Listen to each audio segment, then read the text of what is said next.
नमस्कार मंडळी, आईच्या पाहुणचारमध्ये मी आपलं स्वागत करते।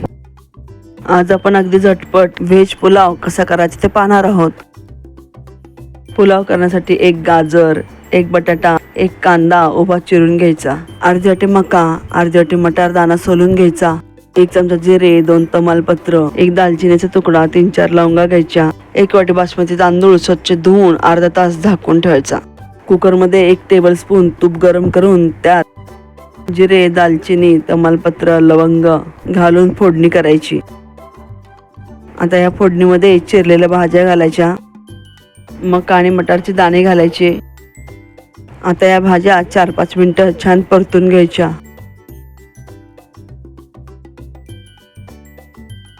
भाज्या परतल्यावर त्यामध्ये अर्धा चमचा धने जिरे पावडर घालायची, पाव चमचा मिरपूड घालायची, पाव चमचा गरम मसाला घालायचा।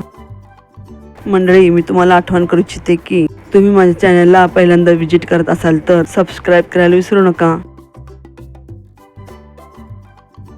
आता हे मिश्रण छान परतून त्यामध्ये 2 चमचे आलं, लसूण, मिरची, कोथिंबीरची पेस्ट घालायची, भिजवलेला तांदूळ घालायचा।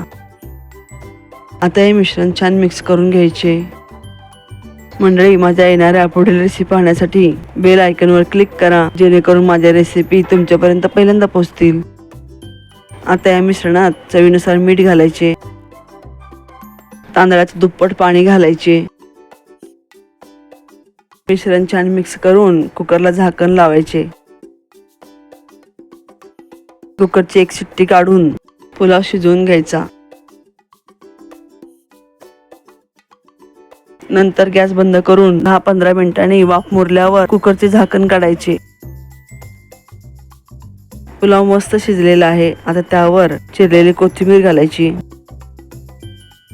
गरमागरम व्हेज पुलाव तयार आहे। हा पुलाव काकडी टोमॅटोच्या रायत्याबरोबर सर्व करायचा। मंडळी, तुम्हाला ही रेसिपी आवडल्यास लाईक, कमेंट, शेअर आणि सबस्क्राईब करायला विसरू नका। तुम्हाला माझ्याकडून कोणत्या शाकाहारी रेसिपी पाहायला आवडतील हे मला कमेंटद्वारे नक्की कळवा। अशाच नवनवीन रेसिपी पाहण्यासाठी पुन्हा भेटू। तोपर्यंत मस्त खा आणि स्वस्थ राहा। धन्यवाद।